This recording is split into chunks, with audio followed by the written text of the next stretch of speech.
Good morning. It's 11 o'clock. We still have a few people trickling in, but I figured we can get started just because we have a lot to go over in the next hour. And so I think the worst anybody will miss are the previews. My name is Scott Brandwein. I'm the Bibliographic Services Manager at SWAN.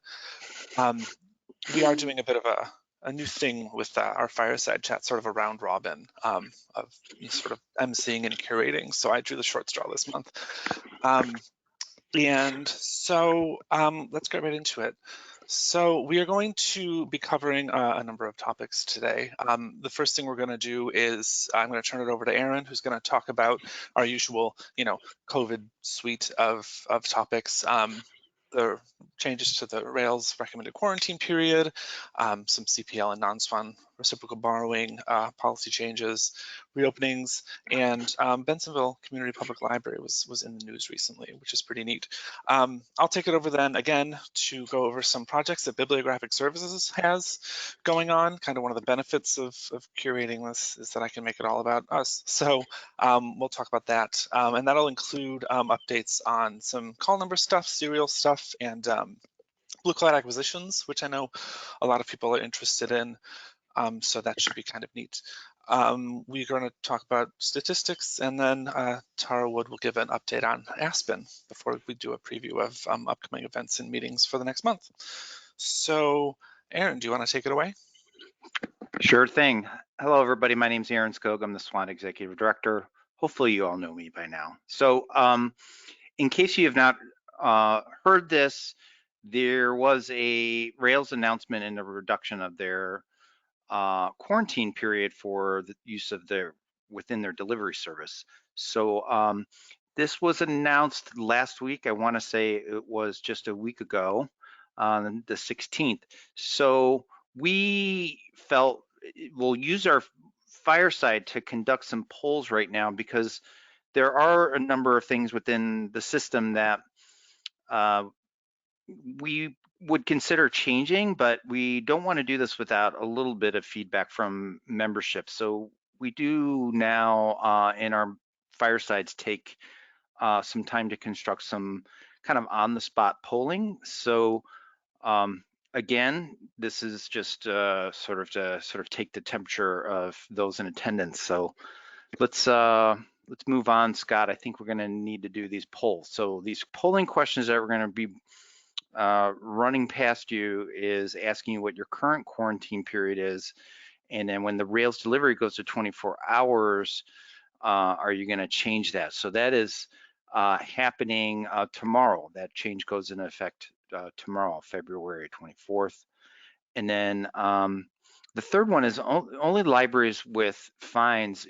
We'd like to know when SWAN should target the return to the system setting of 0 grace instead of 7. So again, this is for those libraries that are assessing fines for their patrons and is not really applicable to the fine-free libraries. So let's get started with these. Scott's opened the poll for us, and we will leave this open, and he'll be monitoring the poll if you can respond.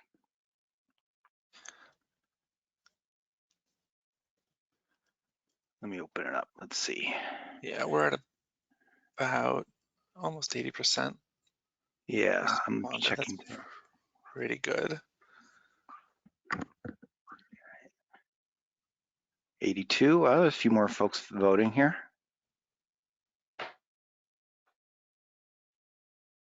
All right, that looks like it might be it. I think you're right. And there are the results. Okay, interesting here. Okay, so current quarantine period. A few of you are still doing greater than 7 days, but the bulk of you are doing the 3 to 4 days, it looks like, those that responded here. And it does appear that some of the libraries have already started to shift to just the 24 hours, 1 day. So, Dawn, are there any observations you want to share from Don Tortorella? I know you're attending as a No, I think this is good to know, and it'll be interesting to see what the shift is with the next question. Okay, yeah, let's see. So let's move on to this next one. And that one's closed.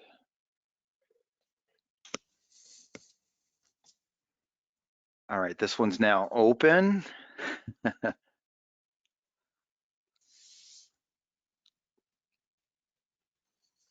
We got, I think the last one we got up to around 84% responding. We're right now at 67.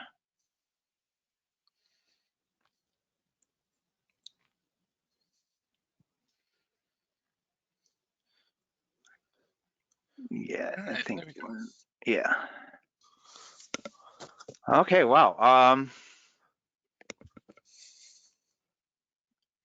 Well, we could look at this and say that the 16 and the 49% is a significant group, but we do have at least maybe a third here that is not going to shift.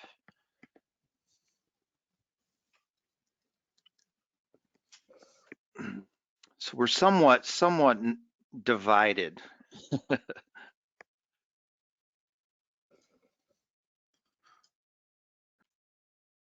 Ready to move on? Yes. Great. Next. And this is the one for just libraries that are assessing fines, so we probably won't have everyone responding. So we actually are looking at when should we go back to the zero grace.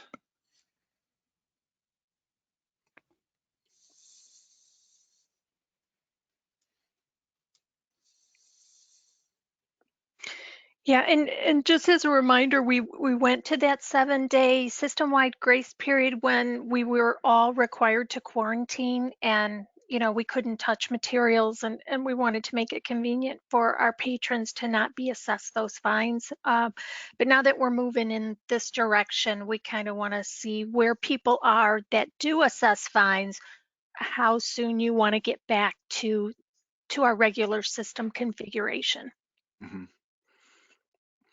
Scott, it looks like perhaps we've got everyone that's going to vote here. All right. Well, some of you are eager to get started March 1st, but there's definitely a group that is looking at later than June and review again later. So this is interesting. So it doesn't necessarily appear that we're kind of got a lot of consensus here, other than some would be eager to start, some want to push it out. It's about half and half.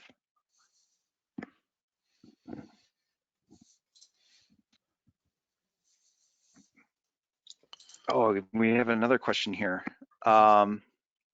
So Enterprise has a system-wide messaging, the quarantine in my account. So we've had this posted. So this is for all library profiles in Enterprise. So we're curious about this message, if it should now be removed. And this is one everyone can participate in.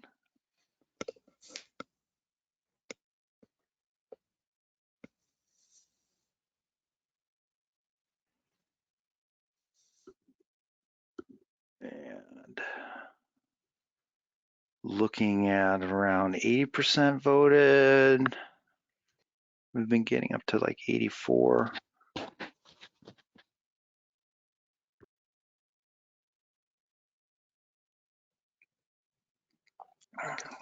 There we go. Yeah. Wow. Okay. This is, to me, pretty clear. We'll leave this message in place, Tara.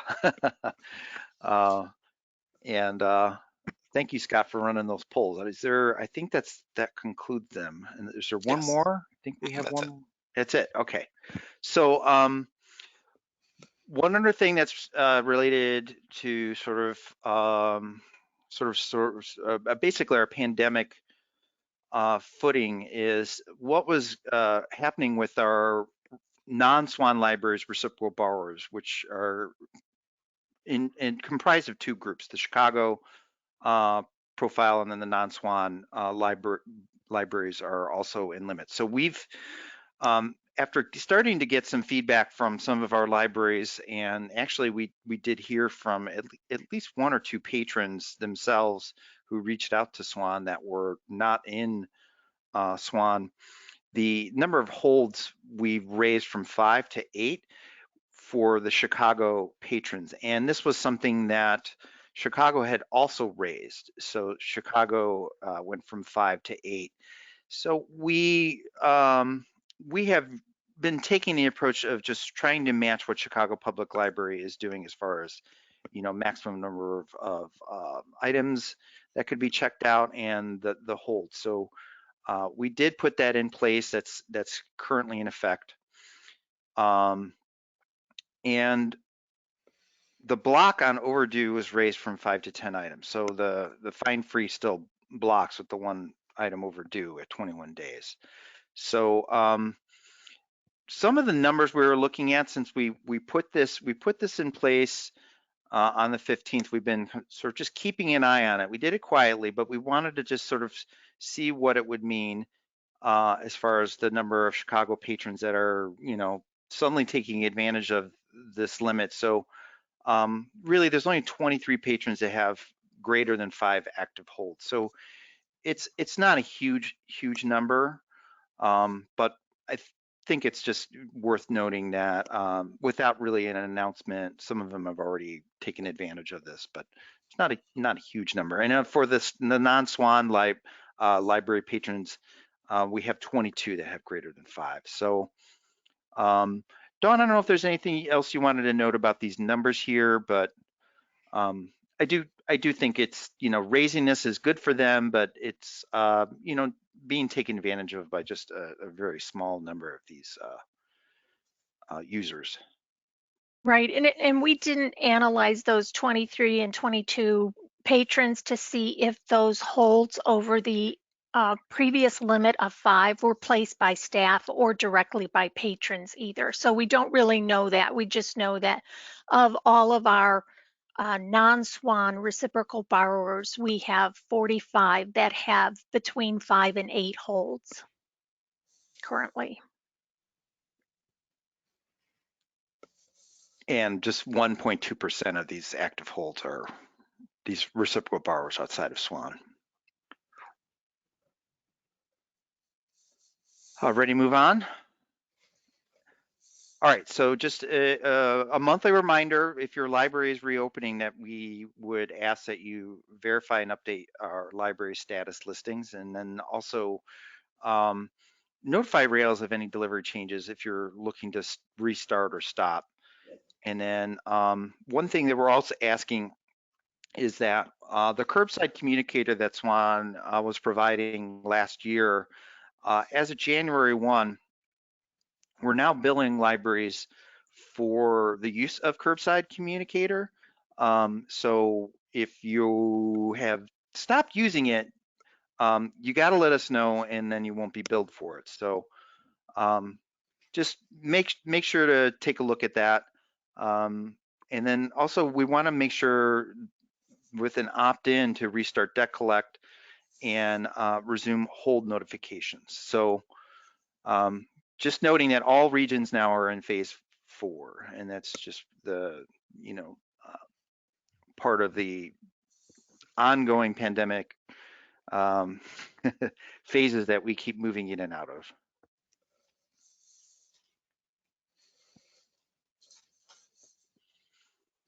And here's a link to the library status update and services request form that's posted in SWAN, and then the link to where you would go to update your library listings on the Rails site.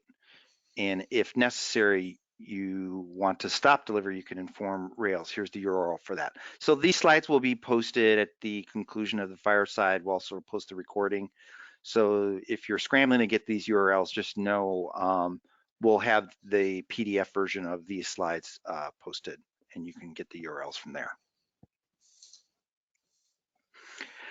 And we continue to update our regional map that shows the libraries in their various states of either curbside reopening or full closure. And we've categorized these also between the academic, public, and special libraries and our school libraries. So it's looking pretty good right now as far as the map is concerned in terms of libraries basically being open or providing curbside. One thing I wanted to know, we did hear that the Bensenville Community Public Library did do a community vaccine event, and this was really in coordination with their school, since Bensenville does have a very close relationship with their school district. They did register over 1,500 people, and they were coordinating with a mass community event.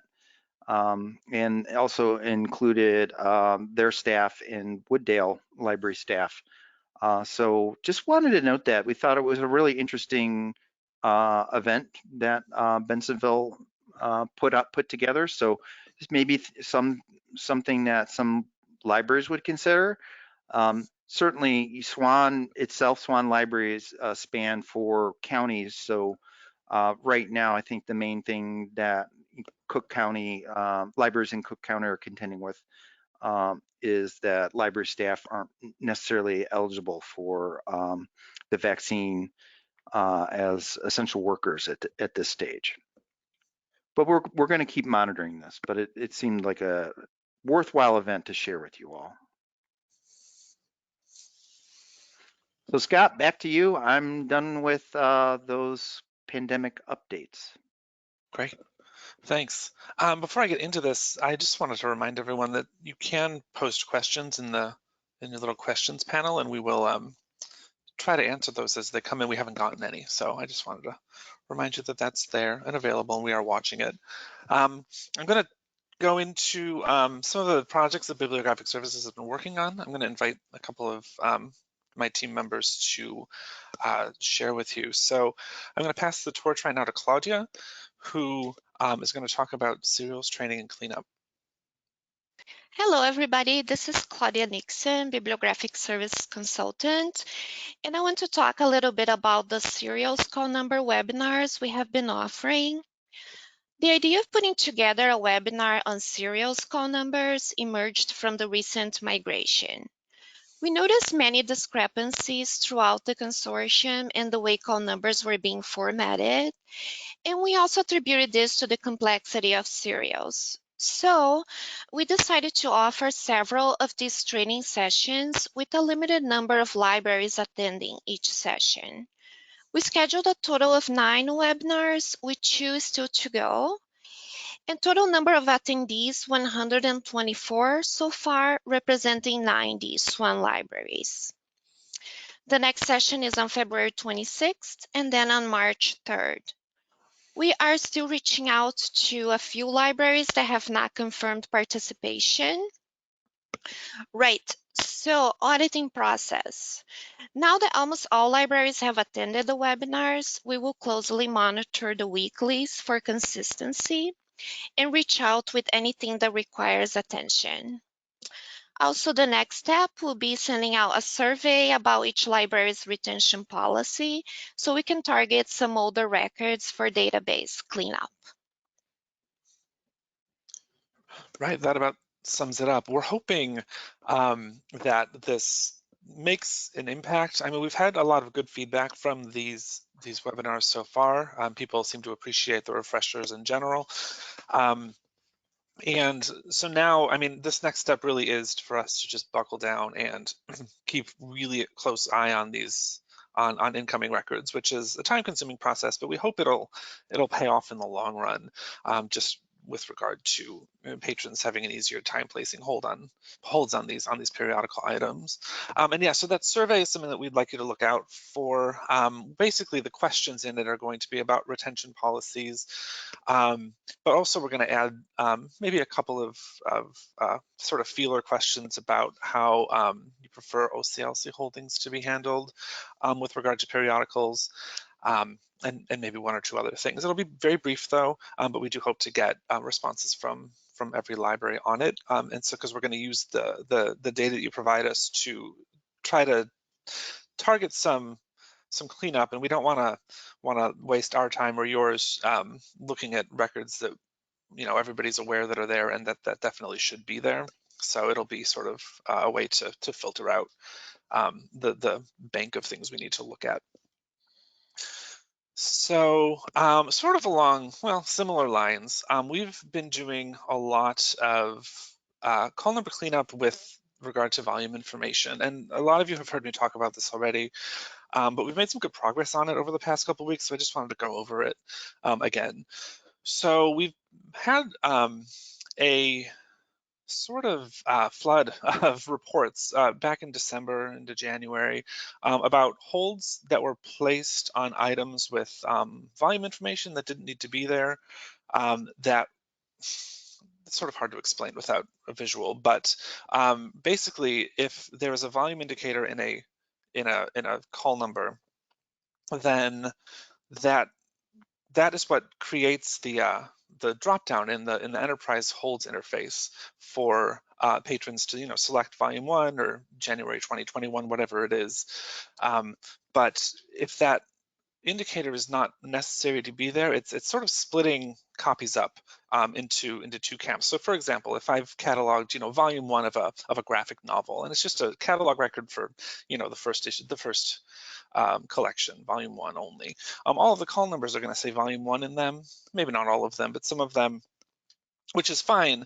But if that little subfield Z, it's called, indicator is there on even one record, then the enterprise dropdown is going to require that patrons make a selection. And so the holds will tend to go all on that volume 1 selection, all on that one item that has the unnecessary subfield Z. Which can of course create a backup if there's a lot of holds on only 1 or 2 items. Also, it just sort of gets in the way of the holds being fulfilled by the home library in a lot of cases. So this has always been an issue, but it seems that there was a spotlight shined on it in December. So we did some cleanup in a couple of sort of phases. We found out that alphanumeric call numbers were being handled improperly on the system level, and so a lot of these volume indicators are being inserted by Symphony without the knowledge of catalogers. So we fixed that. I cleaned up all of our alphanumeric call numbers, which was a few thousand that needed that removed. And then I did just an analysis of all of our call numbers that had volume information of any kind in it, with the exception of periodicals. I filtered out periodicals. But that list was fairly extensive. We just went through it, comparing the call numbers to the physical description of the item, as well as the title of the item, to determine, and it was actually fairly easy to determine on these lists, which of these call numbers needed their subfield in it, indicator in it, and which didn't. And it ended up that nearly across all of these projects, these different, the alphanumeric and the overall analysis, there were almost 30,000 records that had this indicator in it. And this indicator came from a number of sources. I mean, I wish I could say that, it was something that was happening more recently, and so maybe just a re-education campaign would fix it up. But it turns out that some of these had come in from our III migration in 2015, from more recent migrations, and then of course, the call number configuration on the server itself related to this alphanumeric issue. I mean, that had also happened in the past with Dewey numbers and LC numbers, etc. So we cleaned it up, and now we have to keep an eye on it to see if this problem is continuing, if this is something that's coming from data that's input now, or if it really was just legacy data that is now hopefully not an issue anymore. So we're monitoring the situation. I'm going to do this same analysis again 6 months from now. Hopefully, there will be, of course, a lot less to look at, which is good. But the one thing that we did notice is that when we had these reports coming in of the holds being held up or the holds being on the wrong, fulfilled by the wrong item, it was there was a good relationship between those reports and then the list that I had put together. It turns out that the things that were being reported were on this list of 30,000 plus items, or just under 30,000 items. So I feel pretty good about it. and that's where it is. The other thing that we're doing, I have Diane Nicolau on my team is receiving a daily report of holds from a couple of libraries who have been noticing this a lot to start, and it's just new holds that are placed with along with the call numbers. So it's just getting a sense of staying on top of the holds that are coming in and seeing that these are actually being fulfilled by the items that they should be fulfilled by. So it's just sort of another way of looking at this data, and it's a tedious process, but it's proven helpful. And so we're going to hopefully in the future work on fine tuning that report a little bit to make it a little easier to work with. So that's where this project is. But hopefully if you've noticed these issues in the past, maybe you're noticing them a little less now that we've done this cleanup. And some of the downsides of some of the work we do at Bibliographic Services is that if we do our job right, you don't notice anything at all. So that would also be a good thing to have come out of this, is that things are not just running, quietly and normally. So, right, the next thing I'm going to bring up is I'm going to invite Sam Dietl to talk about Blue Cloud acquisitions a little bit. Hi, everybody. Hopefully you can hear me. This is Sam Dietl, also a Bibliographic Services consultant. I want to give you a brief update on Blue Cloud acquisitions and where we are with the product. So to summarize, we talked about this a while ago, but the SWAN 100 libraries, so Glenside, Roselle, Warrenville, they are all live with Blue Cloud acquisitions. So they are using the product in production, but they are using it in a somewhat limited capacity. And that's because we have a number of known issues with the product. Two biggest ones we're going to go over right now. So the first is that we've discovered that matching by UPC is creating duplicate records in Symphony. So for those of you that might not be familiar with how Blue Cloud acquisitions functions, all acquisitions data is housed outside of Symphony. It's all in the cloud, but it does interface with Symphony when you're creating item records. And this occurs at the point that an order is approved or received. And that allows your patrons and your staff that are working in Symphony and that never see Blue Cloud acquisitions to know that material has been either ordered or received. And of course also displays in the public catalog. So when these items are added to Symphony, the Symphony database, Blue Cloud Acquisitions is supposed to be matching on existing bib records and only creating new ones when a match isn't found, just like the regular acquisitions processes that take place in Symphony. But right now what we're seeing is that these processes that identify the matching records aren't working properly. So we're seeing some duplicate records, specifically when we're talking about matching on UPC. So Cersei Dynex has been identified, has been notified about this. They've identified it is an internal error somewhere in the Blue Cloud Acquisition software, so they're investigating it with the Blue Cloud Acquisitions product team. They're fully aware of it, and we hope to have a resolution soon. But that's one outstanding issue that is keeping us from moving forward. The second is that invoicing is not yet functional. So you might have remembered at a previous Fireside, we mentioned that EDI invoicing was added to Blue Cloud Acquisitions, and that is true, but invoices have to be in a specific format. Not all vendors can accommodate that. But additionally, all invoice lines have to be associated with a title at this time. So what that means is that separate charges that you see on your invoices for things like value-added services or shipping, things like that, they're not going to be recognized by Blue Cloud Acquisitions, and so they're actually ignored. So Blue Cloud Acquisitions will load the invoice, but those lines will not appear, so the totals won't match, and so your payment amounts are going to be off and not accurate. So if you're an acquisitions library that relies on invoicing in the product, it's not quite ready for you. So because of these outstanding issues and a few other little ones, we are awaiting resolution before we roll these out further. So if you have any questions, just send in a ticket. We'll be happy to answer them and chat about the product. We'll also be doing an update at the acquisitions users group meeting, which takes place on March 11th.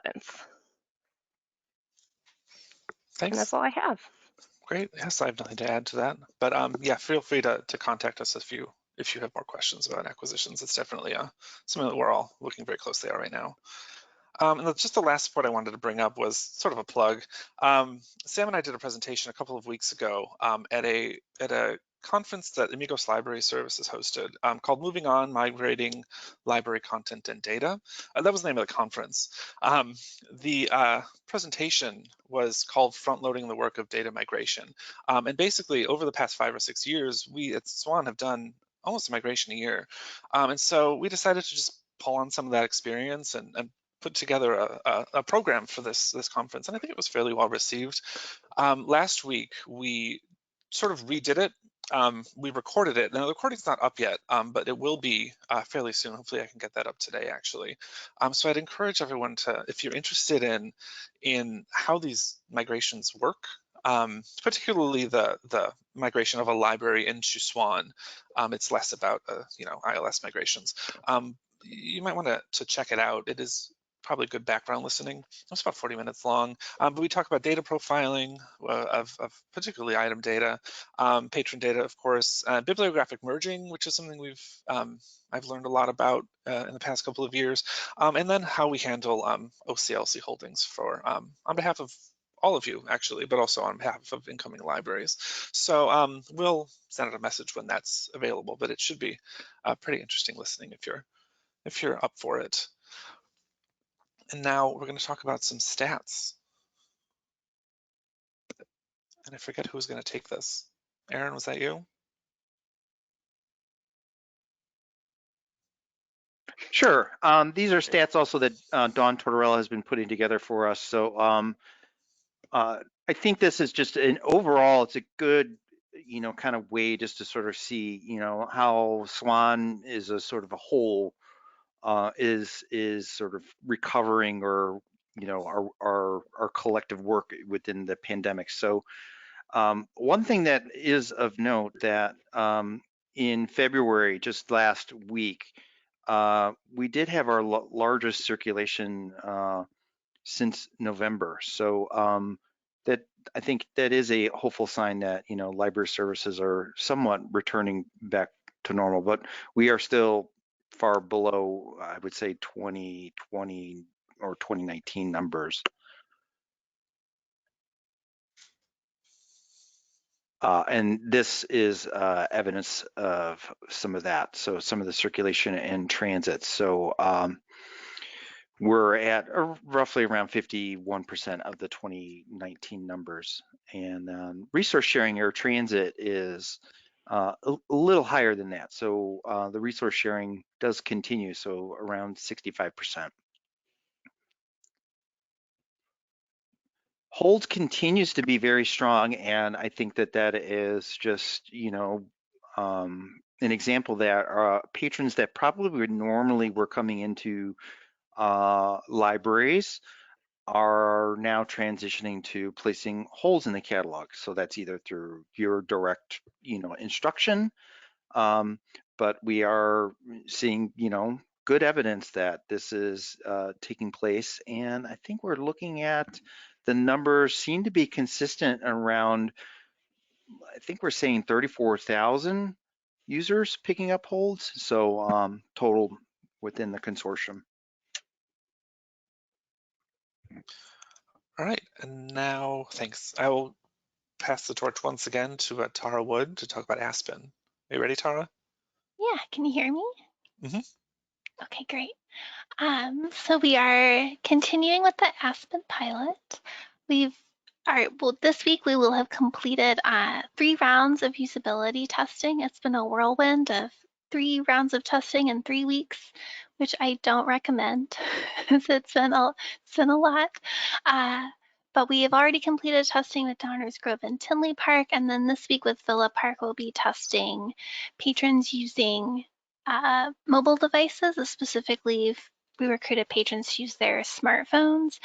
Interestingly, even though we did not specifically recruit for mobile devices for our previous tests, most of the patrons that participated did in fact choose to use a tablet or a phone. So it's been a lot of good testing, making sure that Aspen will work for people on lots of different devices. We have adjusted our beta go live plans a little bit. The pilot libraries have identified several features that they would like to have in place before we have a beta launch of the catalog. So this includes some enhancements to address issues with movie remakes, grouping together sometimes, and as well as TV series, and some potential slowness that patrons might encounter if they have a large checkout history. So we hope in the coming weeks to have those issues addressed and to go live with our beta. But for now, we're not throwing a specific date out there. We will just publish those links to the catalogs for people to start trying out when those enhancements have been completed. And we can go to the next slide. One thing we wanted to point out that's really fun that we just were able to add to Aspen. Scott did an amazing write-up. I feel like he should be the one taking the credit and presenting this to evaluate how our formats in Aspen were working and identify some improvements there. So we recently added a format for Blu-ray DVD combo packs. So you can see in the slide how we've got the Big Chill, which has lots and lots of copies available in our catalog. You can see those grouping under Blu-ray, DVD, Blu-ray, DVD combo, and VHS all nice together.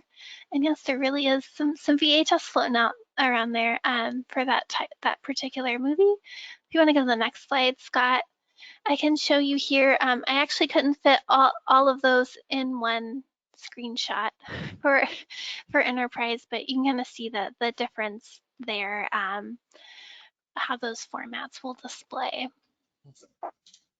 Something nice to also note, this will be familiar to our pilots, but for anyone that hasn't been following along, just all of the Aspen will group all those different formats together, so patrons can kind of more easily see which format options are available to them. And then in some cases, for example, if you place a hold on a DVD and there's 3 or 4 different editions, Aspen will select the edition that will get you that hold fastest. So I encourage you all to check out the catalogs. They are linked from our support site. And you can see the work that our pilot libraries have done to customize their individual catalogs. And we will report more. Thanks, Tara. So, Aaron, this is, I believe, yours. Sure. Just letting everyone know that we did host our a group orientation for library directors and administrators. For those of you that weren't able to make it, this is now that presentation is now a recording that's posted. So that's all under the SWAN support site. If you need to find it, it's under the meetings and trainings, and it's the trainings and tutorial and training resources. So you can look for it listed there. Great. And this is just a little snapshot of the user group meetings that are coming up between now and the end of March. My personal favorite, cataloging advisory, is on there. Coming up next week, e-resource advisory is, that's in 2 days. Book club users, acquisitions users, circulation advisory, tech users, and discovery user experience are all having meetings at some points this month. And this is screenshotted from L2. The link at the top of this slide will get you to all of the SWAN events in chronological order. So that's it for today. A little bit of a hopeful image here for spring being on the way. And just a little note that our next Fireside is March 30th. It's also a Tuesday at the same time, 11 to 12, and that's the link to L2, which will get you to the GoToWebinar registration for that. So I haven't seen any questions come in that we need to address. So I'm going to stop the recording, but we SWAN folk tend to stick around for a few minutes after these things if anything does occur to you that you want to put into the questions panel. Otherwise, have a great day, and we will see you in a month's time. Thanks.